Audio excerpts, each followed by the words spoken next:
y bienvenidos a un episodio más de Reino y República, seguramente a esta altura ya su podcast favorito. Les habla Magda Núñez de Lima, Perú, pero no me encuentro en Lima, Perú, sino que me encuentro en una ciudad muy especial para todo el monte de gobierno. Igual ven en la cámara que no me encuentro sola y por supuesto está conmigo mi co-host favorito, que voy a dejar que él diga su frase icónica que ustedes seguros también ya la conocen. Willy Martínez. Hey, ¿qué tal? Willy Martínez. Y hoy no los saludo desde la ciudad que le da norte a todo México, Chihuahua capital. Los saludo más bien desde la capital que le dicta la política internacional a nuestra región y a la mayor parte del mundo. Muy contento de estar aquí con la princesa de Lima en Washington, D.C. Y al día de hoy con un mentor muy especial, con una persona que admiramos y pues bueno, alguien que seguramente ustedes, los que vivieron la experiencia, lo conocieron y se quedaron con ganas de más. Pues bueno, a través de nuestros micrófonos y de estos humildes servidores trataremos de profundizar en aquello que no se pudo. Así es, para que ustedes lo conozcan un poco más, si es que no tienen el perfil a la mano o ya no tuvieron sus clases con él, tenemos con nosotros a Arnoldo Vince, un líder político y cristiano que representa muy bien a Paraguay y que se ha desempeñado además como ministro de Obras Públicas y Comunicaciones e incluso como senador de la Nación. En medio de las conversaciones, o mejor dicho, los talleres que hemos podido compartir con él y escuchar su experiencia, vemos que es un perfil de un cristiano que se ha formado verdaderamente también como un político y llegado a esa capacidad, digamos, formación académica, profesional, que lo ha destacado, sin en ningún momento también destacar por la fe que también lo caracteriza. Y yo creo que eso es algo que nosotros queremos comenzar a compartir y darles esas pautas el día de hoy, Willy. No sé cómo lo ves tú, para darle ese... Yo emocionado. Arnoldo, gracias por estar con nosotros el día de hoy. Gracias. Willy, Magda, un privilegio muy grande compartir con ustedes y los que vamos a poder compartir a través de este sistema. Muy bien, Arnoldo. Tan importante. Pues bueno, estamos en Washington, D.C., estamos en un lugar clave, un lugar que se siente como, pues bueno, ciertamente la primera democracia del mundo, pero ¿cómo la ves tú en Latinoamérica? A ver, estamos acá en un lugar muy bonito en el que todo funciona, pero vemos que los cambios políticos en Estados Unidos ciertamente afectan a nuestra región. Acaba de haber uno. ¿Tú qué escenario ves en Latinoamérica actual? Y bueno, por un lado el privilegio de estar en Washington no es poca cosa para los que vivimos en América Latina, América del Sur en nuestro caso. Tantas cosas se escuchan, tantas cosas se direccionan desde este lugar. Así es.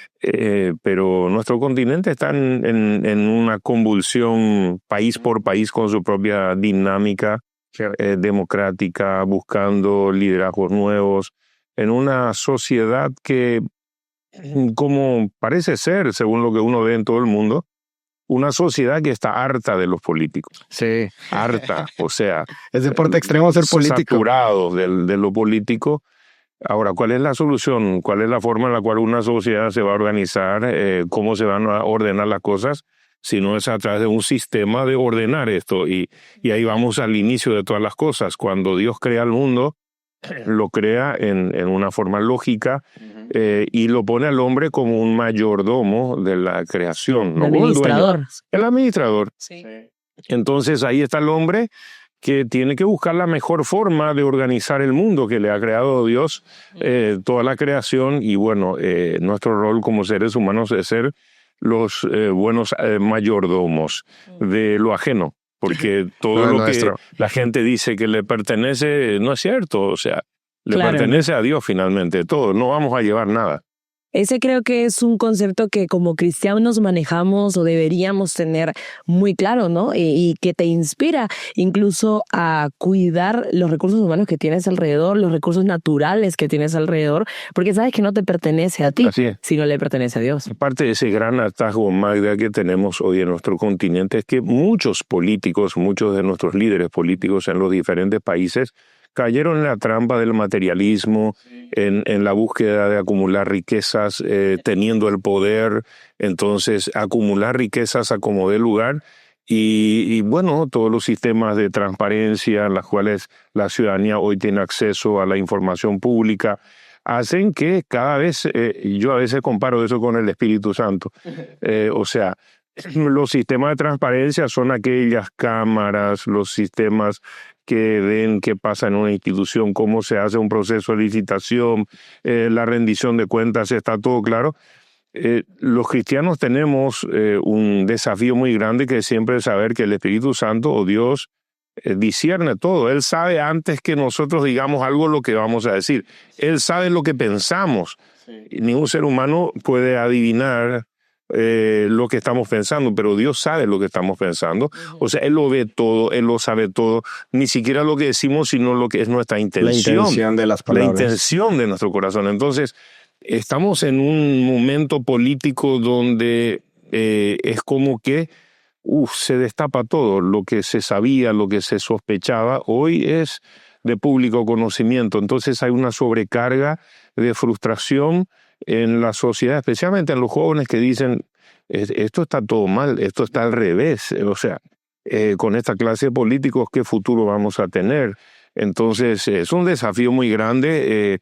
Tenemos diferentes tipos de democracias en nuestros países, cada uno con su dinámica, pero cada país está en la búsqueda de líderes que puedan entender las necesidades de la gente, dar satisfacción.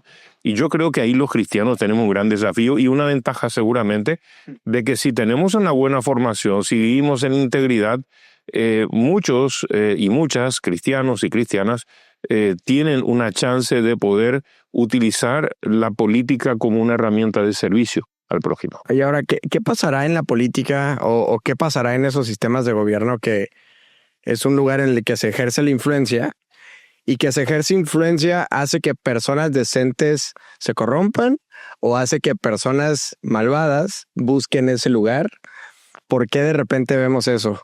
En primer lugar, llegar a los lugares de poder es un proceso de lucha. Claro. Nadie te regala un espacio. Sí, nadie te pregunta, ¿qué es el presidente? No, y acá está. No existe eso. Sí. Aún en los ministerios donde usted también ha tenido experiencia. No, nadie te regala un espacio.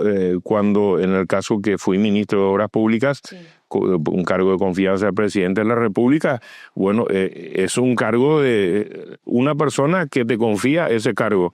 Te va mal en algo y él te puede destituir. O sea, es diferente que cuando uno es electo un senador por miles de personas o presidente.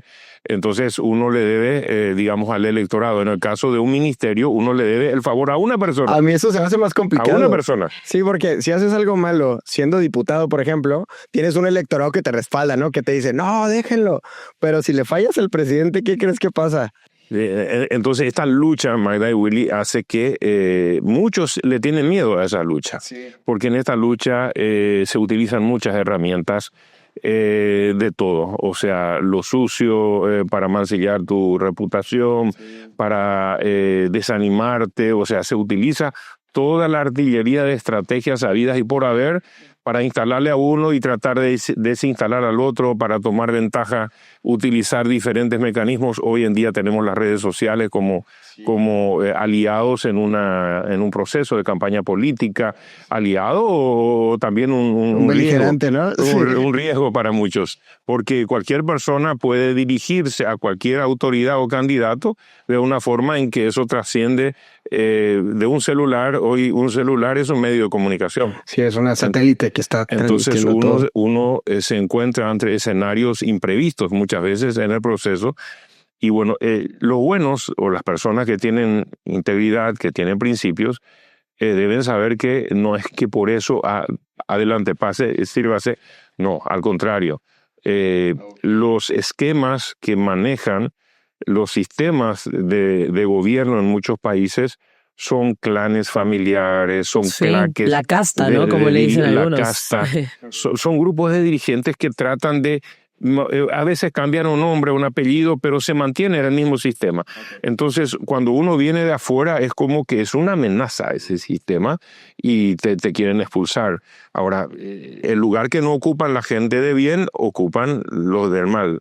Entonces, algunos, y ese es un debate en muchos círculos cristianos especialmente, bueno, introducirte en la política, bueno, te puedes perjudicar, o sea, puede dañar tu reputación, claro que puede dañar tu reputación, Pero si ese es un llamado, si ese es un lugar en el cual podemos ser sal y luz y demostrar lo que nuestro Dios Todopoderoso quiso hacer por este mundo, transmitir eso a través del servicio, bueno, es una vocación que hay que seguirla, porque el lugar que no ocupan los buenos automáticamente lo ocupan los malos. Entonces esos lugares hay que pelearlos, y muchas veces uno dice, bueno, él no es de mi iglesia, o no es de mi línea, o no es de mi partido político, pero cada vez más las personas buscan elegir perfiles de personas, hombres o mujeres, que representan lo que uno quiere para su país, para su comunidad. Yo creo que usted ha tenido justamente esa experiencia de comenzar a abrir camino para ahora poder hablarle a otros jóvenes que han reconocido ese llamado de Dios para la política, pero ahora, como nos encontramos, por ejemplo, en el CCPL, tenemos un lugar de contención y una comunidad, una familia, ¿no? Para muchos de nosotros que pertenecemos a esta organización o graduados de esta organización. Pero en su experiencia, ¿cómo usted lo vivió? Porque ha de haber sido un momento en el cual era lanzarse, ¿no? Tal vez a una piscina, no sé, vacía, sin necesariamente saber nadar en su momento. Pero ¿qué fue? Y en todo caso, para continuar, ¿no? Dentro de ese campo de la política, ¿qué es lo que le permitió perseverar? ¿De dónde es que un cristiano debe aferrarse para poder estar en ese campo? Eso es crucial. O sea, cuando uno llega a un cargo político, en mi caso el primer cargo fue senador de la Nación desde el 2013 hasta el 2018. Nuestros periodos son de 5 años. Órale, good to know. Yo estaba ahí. ¿Con reelección o no? En el Congreso sí, los cargos parlamentarios sí, los cargos del presidente no. Yo siempre he dicho que 5 años es un gran número para una elección, porque si lo haces muy bien, te alcanza, y si lo haces muy mal, por lo menos no destruyes todo, ¿no? y bueno, y ahí me tocó, bueno, especialmente vincularme con personas de otros países que compartían la fe. Uno de ellos es Gerardo Amaría, de Uruguay, que era diputado en ese tiempo, mentor también del grupo. Saludos, pronto acá. Formamos lo que se llama Parlamento y Fe, que éramos parlamentarios cristianos de diferentes países que creíamos que teníamos agendas comunes de lucha, y especialmente los espacios de encontrarnos e intercambiar opiniones. A veces nos escribíamos por WhatsApp, nos escribíamos por mail, en el sentido de buscar orientación. ¿Qué hicieron en tu país con esto? ¿Qué hicieron en tu país con esto? Me acuerdo del debate que hubo en Uruguay para la legalización de la marihuana en ese momento. Todos los debates lo debatimos entre muchos. Todo lo que tiene que ver con el aborto, la eutanasia, el tema de la familia, son temas que en nuestra agenda son muy importantes y nos ven como referentes. Y bueno, muchos creen que el rol de un cristiano cuando está en un cargo público es trasladar la iglesia a ese lugar.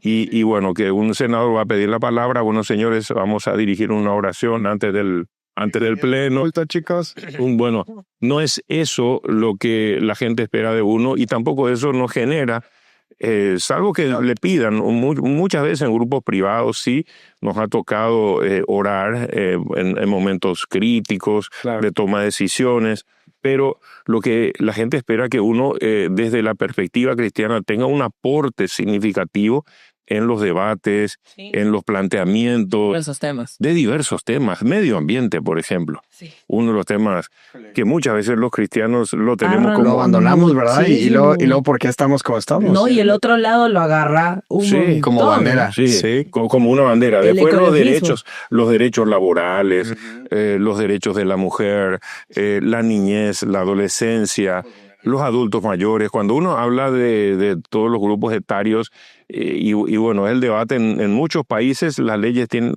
que ver con eso, y los candidatos a presidentes son confrontados con ese tipo de temas en los debates. Siempre se recurre a esos temas para debatir, pero el hecho de tener hoy un grupo, un think tank, personas que están analizando esto, nosotros no tuvimos esa formación práctica para el ejercicio de la política. Fuimos formados en diferentes otras disciplinas, y luego, bueno, fuimos aprendiendo. El Congreso es una muy buena escuela para políticos, sea Cámara de Diputados o senadores. Es una muy buena escuela. Ahí uno ve de todo, escucha de todo, conoce de todo. O después, sigues o te vas. sí, No, o aprendes después a me hacer tocó- política, ¿no? Sí. Después me tocó ir al Ejecutivo en el siguiente periodo. De hecho, fui electo para el Parla Sur, pero renuncié porque fui convocado por el presidente a ser ministro. Claro. Entonces, a mí me encanta mucho más lo del Ejecutivo. Soy de ese perfil de toma de decisiones, de gestión, de involucrarle, de liderar un equipo de gente en pro de una causa, como en esa cartera del Estado. Y tener logros. Yo siempre digo, es importante tener integridad, ser una persona honesta, pero eso no es suficiente. O sea, probada en la gestión de que, bueno, haz algo, está bien que seas honesto e íntegro, pero ¿qué hiciste? O sea, una cosa es sencillamente no permitir que se robe, bueno, pero ¿qué hiciste? ¿Cómo invertiste bien? Positivamente, ¿no? Proactivamente. Exacto, porque yo creo que mucho que también puede caracterizar y el rol de los cristianos cuando nos involucramos en temas políticos y puede ser incluso desde el activismo hasta en nuestro rol de un cargo en la gestión pública es que somos reactivos. Entonces sabemos a qué decirle que no, pero no sabemos o no estamos organizados tanto como para lo que sabemos decir que no, para lo que deberíamos decir. Les propongo que hagamos esto.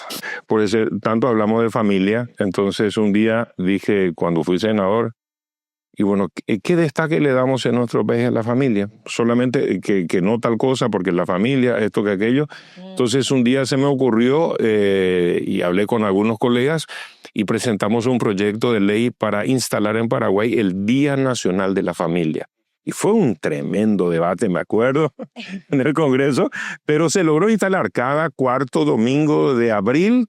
Es el Día Nacional de la Familia y la ley establece, está hecho por ley, que la semana previa en todas las instituciones educativas se tiene Hay una que hacer agenda, ¿no? De celebración. tareas prácticas, los alumnos tienen que trabajar el tema familia. Híjole, qué importante está Entonces eso. ser proactivo es muy importante, dejar algún legado, algunas huellas que instalen los temas que para nosotros son importantes, ¿verdad? A mí me gusta lo que estás diciendo porque, a ver, es cierto, alguien que es íntegro y honesto, pues bueno, uno si se queda sentado peca muy poco, ¿verdad? Pero tampoco hace demasiado. Bueno, y la fe sin obras, o sea, es muerta. Exactamente. Exacto. Entonces, me parece muy bien eso. Y sobre todo, ¿cómo le hiciste, Arnoldo? ¿Cómo le haces para tener una muy buena idea que sabes que le va a servir a tu país, pero de que la tienes y a lo mejor el think tank te ayuda a desarrollarlo y a incubarla y luego llevarla a la práctica es otro tema, ¿no? O sea, nos pasa seguido que de repente diseñamos políticas públicas o hacemos una consultoría para alguien,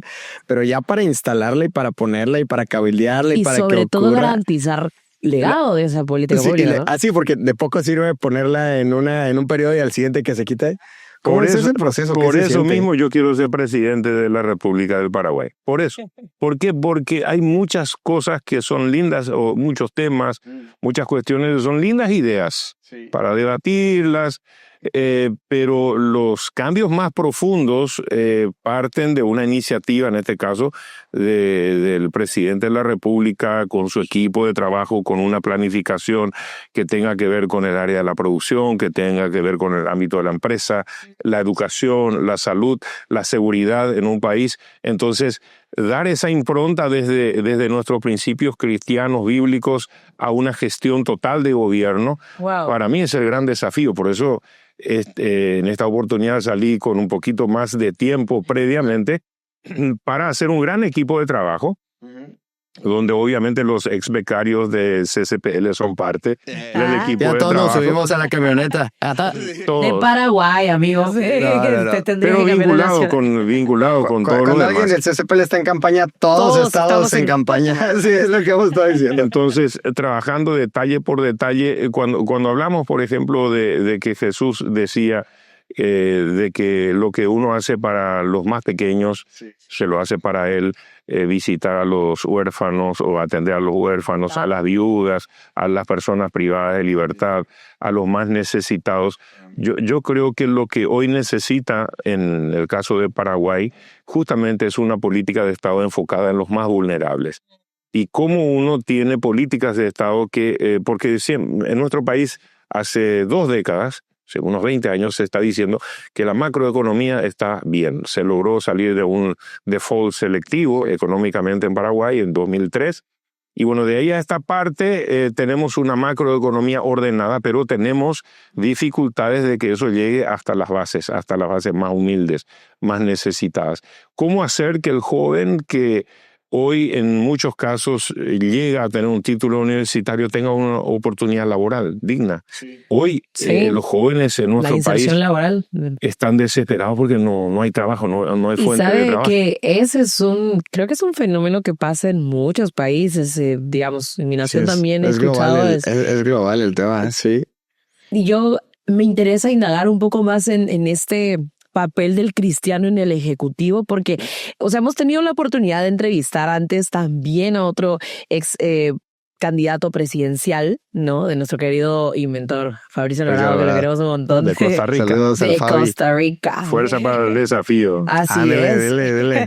Pero después creo que hemos tenido más oportunidad, Willy, de entrevistar a legisladores, ¿sí? Diputados, senadores o congresistas, dependiendo de cómo funcione en sus países. Pero y si bien es cierto, hemos hablado del rol del Congreso como aquel que representa al pueblo, el Ejecutivo es el que le pone la pauta y crea el plan de país, ¿no? Claro. ¿Qué distingue o qué destaca? Porque hace un ratito también nos venías hablando, digamos, de ese poder que tenemos los cristianos con el Espíritu Santo. Cuando un cristiano está en el poder ejecutivo, ¿qué es ese adicional que nadie más podría si no fuera, no sé, por tener a Dios? En primer lugar, cuando un cristiano llega al poder, tiene que saber que él es presidente, cuando llega a la presidencia, de todos los ciudadanos del país, no solamente de los que comparten la fe de uno.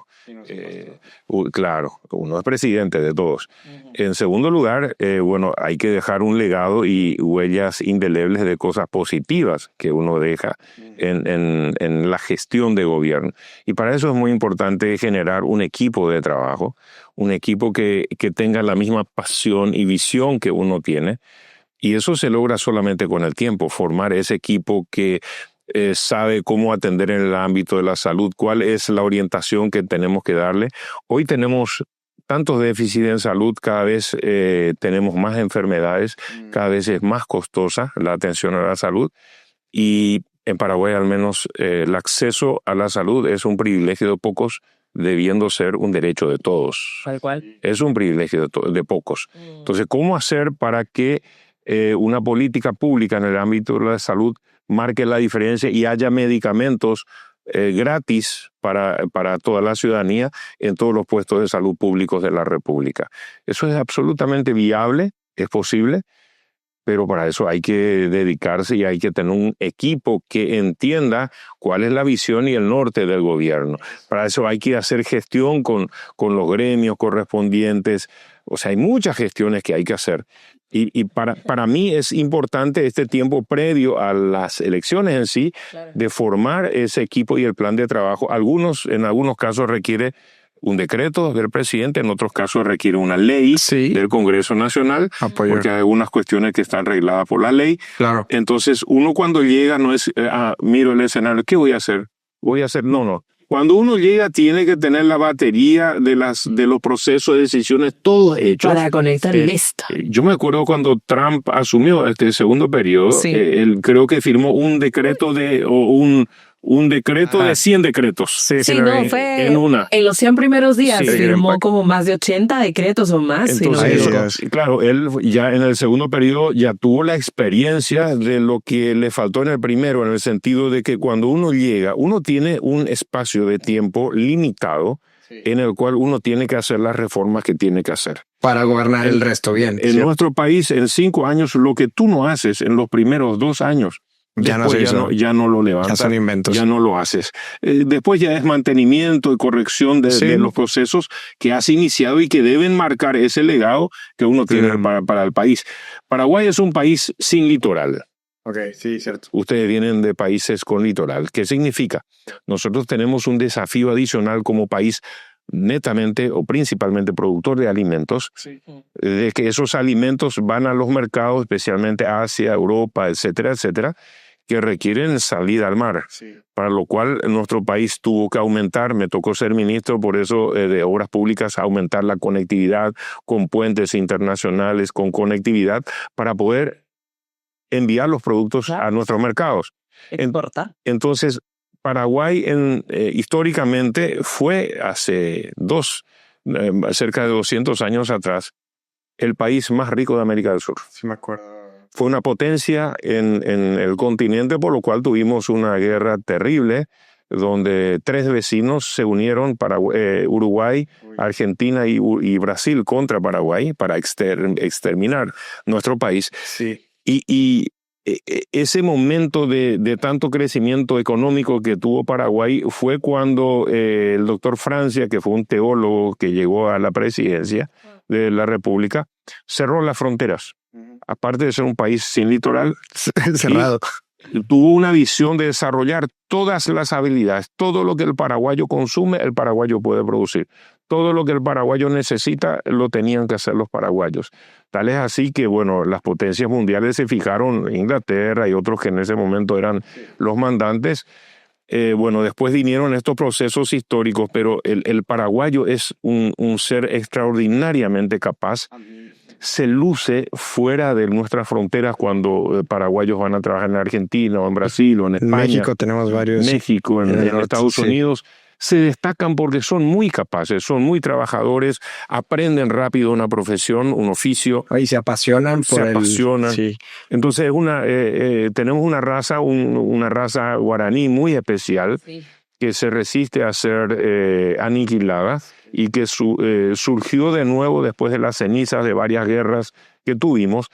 Y yo sueño con devolverle al Paraguay ese crecimiento, ese desarrollo económico que el Paraguay nunca debía dejar de haber tenido en nuestro país. A mí me parece que no se habla suficiente en la historia latinoamericana de la situación de Paraguay. Paraguay en esta guerra que menciona Arnoldo, me parece la última aproximación que leí, el 80% de los hombres fallecieron en la guerra, de los hombres en general, niños, adultos, ancianos. Imagínate eso como deja un país. Claro, no. En las ruinas. Sin fuerza laboral, sin producción.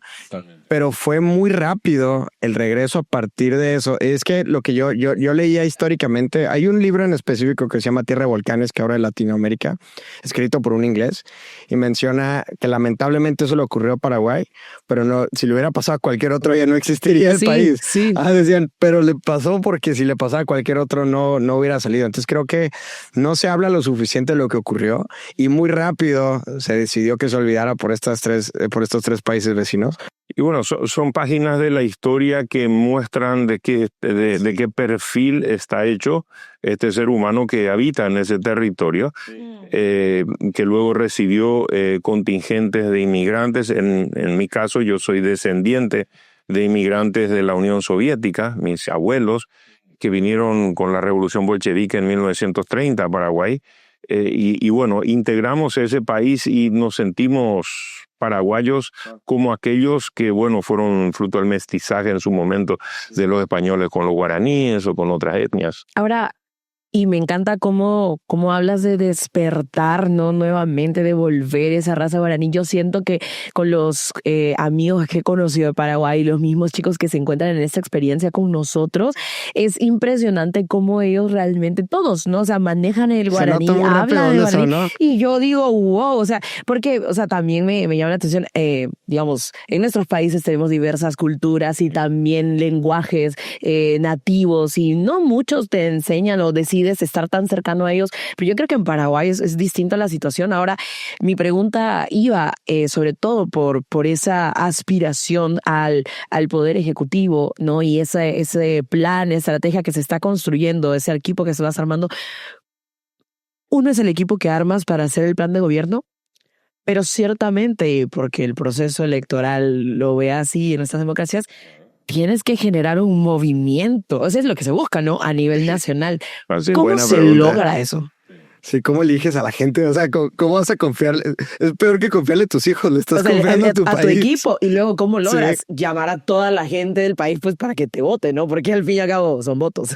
Así es. No, la puja por formar el equipo no es fácil. Sí. En mi caso, la mayoría de los políticos ya me conocen porque fui senador, fui ministro, traté con todos los gobernadores, intendentes bueno, hay una clave, es municipales. la trayectoria. Entonces, hay contacto, hay diálogo con muchos de ellos. Soy parte del partido político más grande del país, que a su vez hoy es oficialismo, el equipo que está en el gobierno, y a mí me toca estar en la disidencia, en la oposición interna, digamos, a lo que es hoy en día el gobierno en Paraguay, que históricamente es muy interesante. Tu consulta desde el año 89 a esta parte. En Paraguay en el 89 cae el dictador Alfredo Stroessner. Lo tumba el mismo partido político del cual yo soy, del cual era Stroessner, en un golpe militar, civil-militar. Y a partir de ahí siempre, en todas las elecciones, ganó la disidencia interna del partido las elecciones nacionales. O sea, puso el presidente en la oposición interna de mi mismo partido. Entonces, los mismos. Siempre la gente busca el cambio, pero de aquel tiempo a esta parte la oposición estructurada a través de un partido político, porque anteriormente en Paraguay habían dos partidos fuertes, así como en Estados Unidos, los republicanos y demócratas, los colorados, los liberales en Paraguay. Los liberales han perdido mucha fuerza con las últimas décadas.